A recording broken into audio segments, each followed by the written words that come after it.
De vous informer, mesdames, messieurs, voici tout d'abord le sommaire. Toutes les mesures prises dans les secteurs des transports souffrent d'application à Lubumbashi. Plus rien n'y marche, en tout cas dans ces secteurs. Surtout la nouvelle structure des prix compte tenu des kilomètres à parcourir.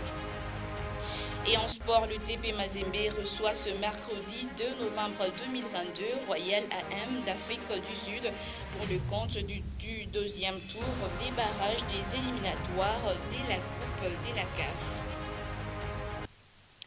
Ce journal s'ouvre au ministère des Plans. Depuis quelques mois, la République démocratique du Congo enregistre des avancées vraiment significatives en rapport des programmes en faveur de la population en tant qu'organe du gouvernement qui a dans ses prérogatives l'élaboration des axes principaux pour les développements national. Le ministre du Plan en charge du plan, Christian Mwandonsi Mbakabulo, a vu ses efforts à la tête de ces ministères être salué par Diane Keïta. Lui, il est sous-secrétaire général des Nations Unies depuis son séjour ici à Kinshasa, la capitale RD congolaise.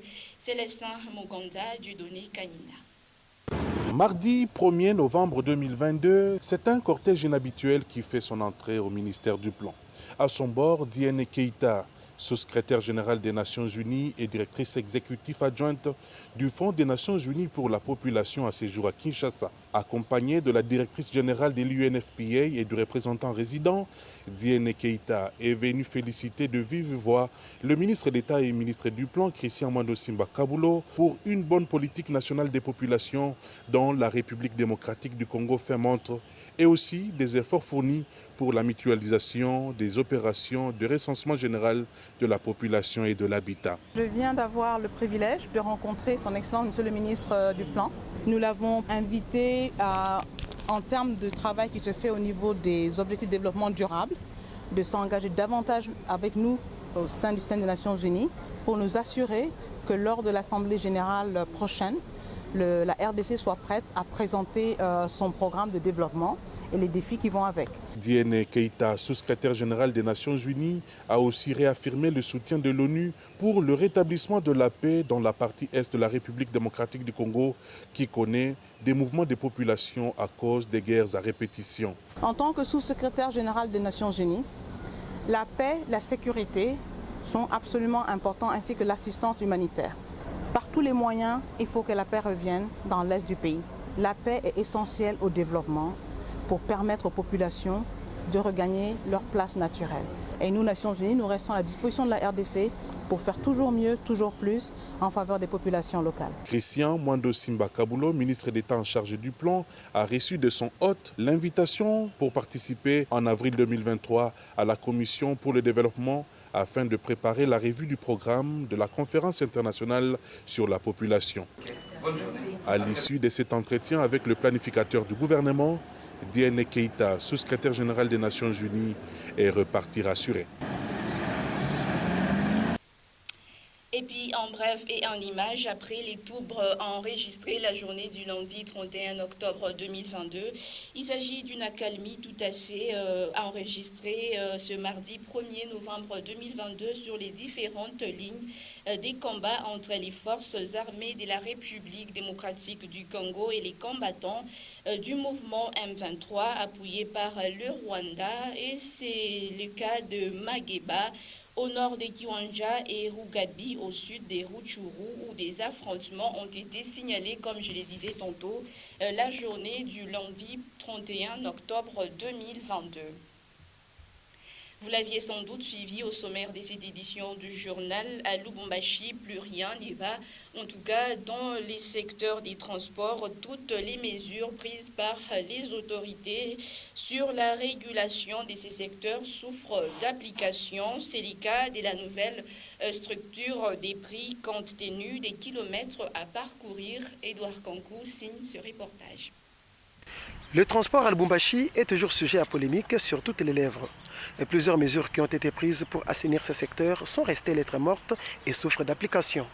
Il y a plus d'un mois que le maire ad intérim de la ville de Lubumbashi avait tenu une réunion avec le service urbain des transports et les responsables des associations des chauffeurs, à l'issue de laquelle une nouvelle structure des prix avait été annoncée. Et nonobstant son entrée en vigueur, cet arrêté n'a jamais été appliqué et respecté par les transporteurs en commun. Comme si cela ne suffisait pas, le phénomène Kimbirikité et demi-terrain, celui qui consiste à prendre les clients n'importe où et ne pas les faire arriver à destination, a repris avec force. Du côté des transporteurs, on s'est plaint de la tracasserie perpétrée par les éléments des bureaux 2, communément appelés les non-apparents. Vu que les taxis n'ont pas d'arrêt fixe et déposent les clients à l'arrêt demandé, les éléments des bureaux 2 font des taximens leur proie. Au cours d'une des séances plénières à l'Assemblée provinciale du Haut-Katanga, l'honorable Vital Sunzu avait, dans une motion d'information, proposé la suppression de ces services, comme ce fut le cas de l'unité de la protection femmes et enfants au quartier Bel-Air dans la commune de Kampemba.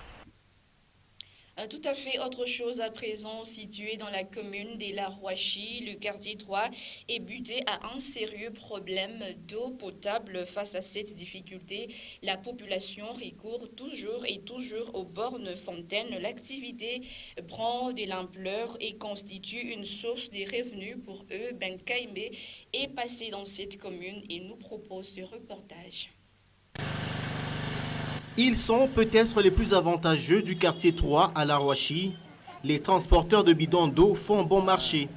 Par jour, certains peuvent prendre près d'une centaine de bidons en raison de 100 francs pour un récipient de 20 litres, à l'image de Ndala Kassassa, l'un des plus anciens dans le métier de transporteur.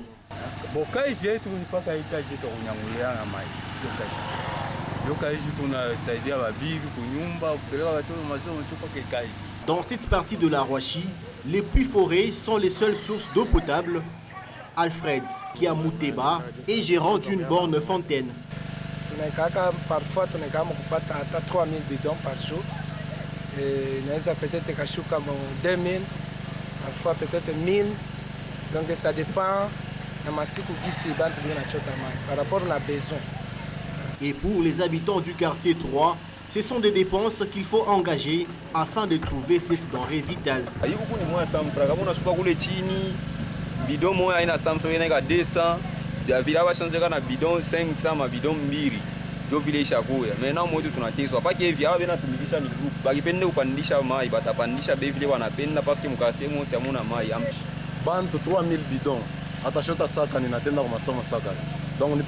Et pour que les bornes fontaines fonctionnent, il faudrait que le courant soit stable.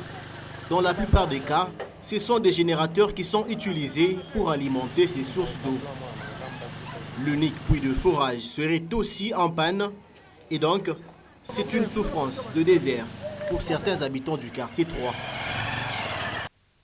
C'est triste mais c'est réel. Une maison d'habitation a été victime d'un vol la matinée de ce mardi 1er novembre 2022 à Kipushi, plus précisément au quartier Uhuru. Ces inciviques ont emporté plusieurs biens, des valeurs et ce en pleine journée, chose qui indigne les habitants de cette partie de la province du Haut-Katanga. Reportage.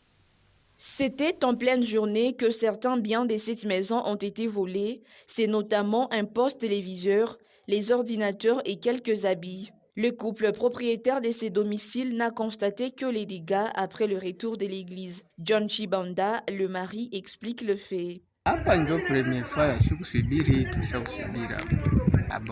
Tunaomba kwa sécurité, l'essentiel ni kuretrouver mbele hata mashine ya kazi ndio iko très important. Entre-temps, juu hatuyo kia kufanya, tutaanza kufanya bantu baze kulofa kanisa au je se faut sécurité ikuwe renforcer mukini. Comme toujours, la population de la cité de Kipushi décrit ces actes jugés d'incivisme. Gudi Mbouyi est voisine des victimes.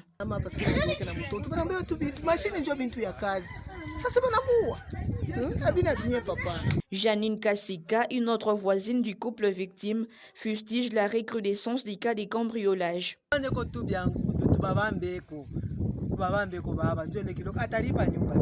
Ces derniers cas en date s'est déroulé sur l'avenue Manono au quartier Uhuru.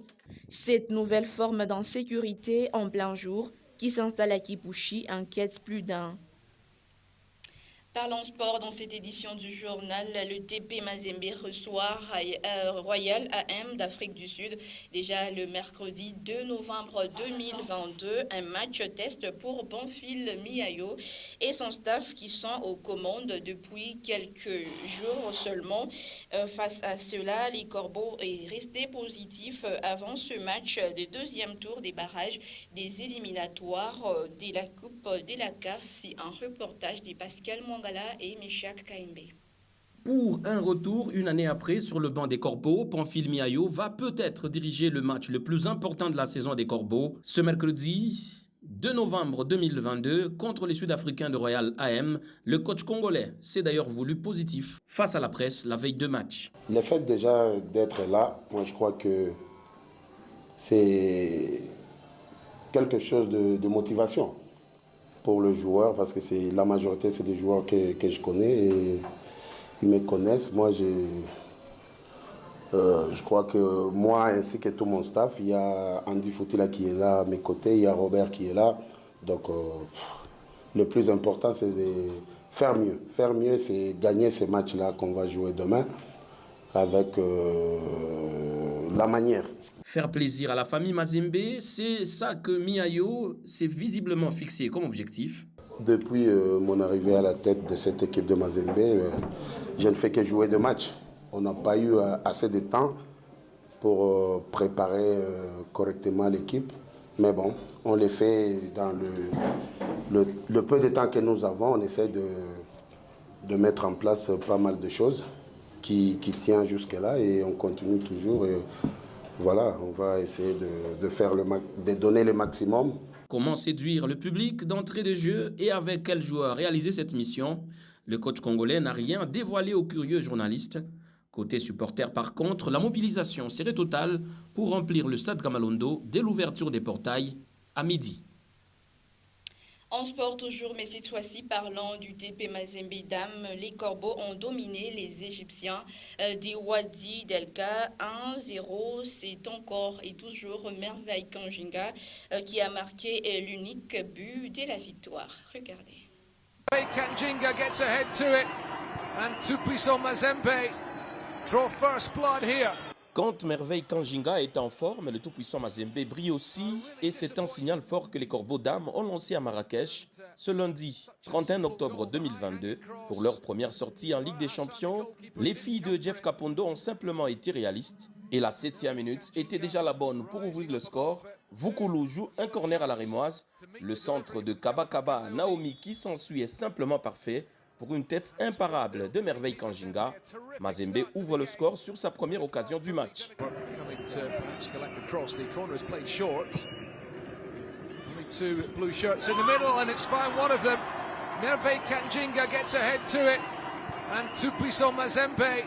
Mazembe aurait pu passer à la correctionnelle les Égyptiennes de Wadi Degla, mais Kanjinga et ses coéquipières vont manquer l'efficacité devant le but. La domination est tout de même éloquente avec un seul tir cadré concédé aux Égyptiennes en 90 minutes. Les protégées de Moïse Katumbi ont démontré qu'elles sont tout aussi puissantes comme le qualificatif du club. Leurs adversaires sont donc avertis et les prochaines sur la liste sont les Nigérianes de Bayel Sakwint. Un deuxième test pour Magui Safi et ses poulines le jeudi 3 novembre prochain. Les Nigérianes ont du retard à faire, battues par Mamelodi Sundowns 1-2 lors de la première journée. Et vous le savez peut-être, Nyota Radio et Télévision est un deuil. Toto Mujinga, appelé affectueusement ici à la station Nyota. Mama Toto s'est éteinte depuis hier, lundi 31 octobre 2022, dans l'après-midi, des suites d'une maladie, toujours dévouée à son travail. Maman Toto s'en est allée au moment où la chaîne étoilée avait encore besoin d'elle. À cet effet, quelques agents se sont exprimés. On les écoute.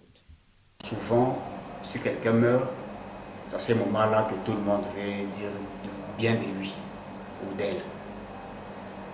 Mais sincèrement, ça fait d'abord très mal au cœur, parce que c'est une dame avec qui on a travaillé durant même plusieurs années, que moi personnellement, je ne l'avais jamais vue en train de se quereller avec quelqu'un ou avoir des problèmes avec les autres.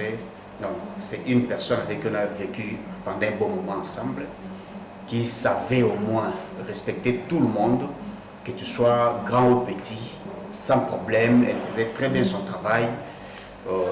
Ça fait vraiment mal au cœur. Bon, mais que voulez-vous? C'est le destin, c'est le chemin de tout le monde, c'est la volonté de Dieu, nous on ne peut rien. J'ai connu Maman Toto avant mon mariage. C'est pas seulement une dame qui a rangé le bâtiment des Nyota, mais c'était aussi une maman pour moi. Parce que j'ai connu Maman Toto avant mon mariage. Elle me donnait trop de conseils. Je passais d'ailleurs plus du temps dans son bureau. Elle nous donnait des conseils en tant que mère, mais aujourd'hui, elle n'est plus. Donc c'était hier comme un, je suis tellement trop triste et je n'arrive d'ailleurs même pas à travailler. Pour les gens qui me connaissent bien, qui m'ont suivi le matin, beaucoup de gens m'ont dit que je n'étais pas à la hauteur de mes formes. Ce n'est pas parce que je ne le voulais pas, mais parce qu'on a eu une triste nouvelle de notre maman. Nous avons huzuni sana juu ya Mama Toto. Mama Toto tulikuwa naishi naye mzuri sana. Alikuwa ni mama wa mashauri na uwe problemu na mtu hata mmoja atashumoya. Na wakati balinionyesha yeye Mama Toto alikuwa anagonjwa, roho yangu haikuwa mzuri sana. Kwa baadaye naosha Mama Toto anatuacha. Mama Toto papa dunia nilikuwa naye pia. Mama wangu alianza kunipatia makonsei ya mingi. Kama unataka kufanya kibaya, mama yako anakatala kufanya kibaya. Uko na nitike, analeta vile education. Sasa hapa mimi na souci ya vile Mama Toto anatuacha. On a répété ndani ya roho yangu. En tout cas, c'est une perte énorme pour nous, les gens des Nyota. Parce que Maman Toto, c'était vraiment une maman pour nous, une conseillère. Et vraiment, c'est vraiment inédit. En tout cas, nous regrettons beaucoup de l'avoir perdue. J'étais vraiment très touché et très blessé d'apprendre la mort de Maman Toto. Cette nouvelle m'a personnellement glacé parce que je me rappelle, Maman Toto est parmi les premières personnes qui m'ont accueilli ici à Nyota Télévision. Quand je suis venu, c'est elle qui me parlait souvent et elle m'a abordé. C'était toujours en riant et en souriant, c'était vraiment dans un climat convivial et ça me fait vraiment mal. Un autre décès, cette fois-ci, il s'agit de Teddy Kongolo, un ancien caméraman des Nyota Radio et Télévision. Il est décédé ce mardi 1er novembre 2022 à Lubumbashi. À Teddy Kongolo également, tous les agents des Nyota Radio et Télévision souhaitent la paix à l'âme de l'illustre disparu. Place à présent au condensé du journal La République paru à Kinshasa ce mardi 1er novembre 2022. La lecture porte la signature de Pascal Mangala Mahmoud.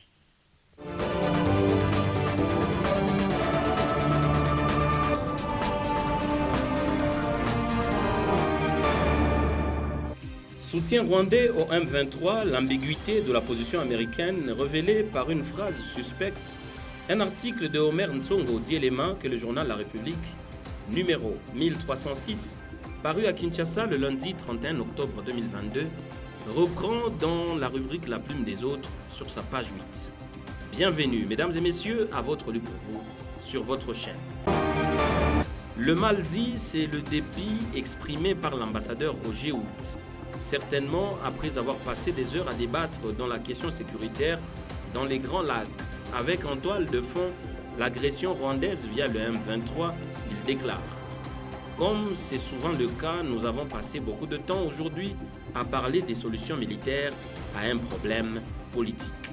De quel problème politique s'agit-il? S'est interrogé le confrère avant de poursuivre. Réponse de l'homme d'État américain: il va de soi que l'instauration de la paix dans les Grands Lacs ne passera pas par la force. Et voilà, finalement le lièvre levé. Une façon ambiguë de dire aux Congolais: la balle est dans le camp de la RDC, s'exclame-t-il comme pour conclure. Sur la page 5 et au sujet du procès de Jean-Pierre Bemba, la RVA et la RDC en appellent contre l'amende de plus de 21 millions de dollars, titre Le Confrère. Devant les juges d'appel, les appelants ont soulevé l'incompétence du premier juge au motif que Jean-Pierre Bemba et la RVA sont commerçants et que l'affaire devrait plutôt être portée devant le tribunal de commerce en lieu et place du tribunal de grande instance. Dans un autre moyen d'incompétence, il est reproché au premier juge d'avoir contrôlé un acte de gouvernement alors que c'est le Conseil d'État qui devrait être saisi. De son côté, la partie Jean-Pierre Bemba a repliqué au moyen des appelants en déclarant que ceux-ci n'ont pas apporté la preuve de sa qualité de commerçant et que le litige ne trouve pas son origine dans l'acte de commerce pour justifier la compétence du tribunal de commerce, ce qui rend le premier juge compétent pour connaître de l'affaire. Réagissant à un autre moyen d'incompétence, les avocats de Jean-Pierre Bemba ont déclaré que la RVA, qui reconnaît avoir découpé les avions sur l'instruction du gouvernement, n'a pas produit ces actes. Ils ont aussi soutenu que leur client est propriétaire des avions découpés et que la RVA a produit plusieurs pièces qui attestent cette propriété. Jean-Pierre Bemba conteste aussi les montants des dommages et intérêts prononcés au premier degré et le juge inadéquat. Enrôlement, la CENI, appelée à faciliter l'accès des personnes vivant avec handicap au site, est aussi à lire sur la page 12. L'ONG Rien sans les femmes a recommandé samedi 29 octobre la CENI à faciliter l'accès des personnes vivant avec handicap au site d'enrôlement et de vote.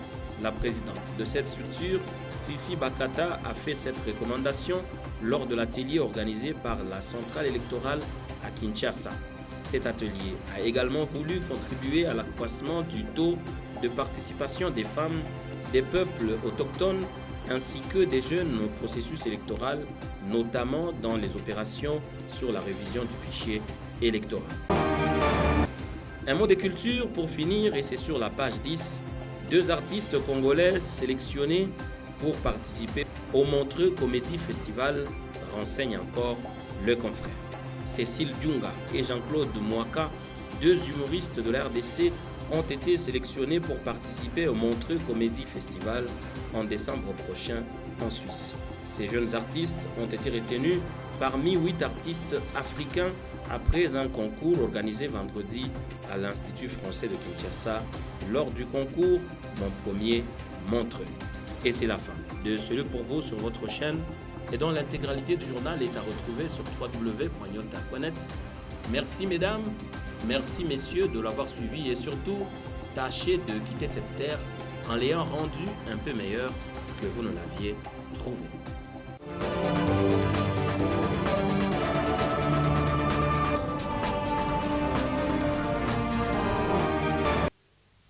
Et ça sera également la fin complète de cette grande édition du journal. Mesdames, Messieurs, nous vous disons merci, grand merci de l'attention lui accordée.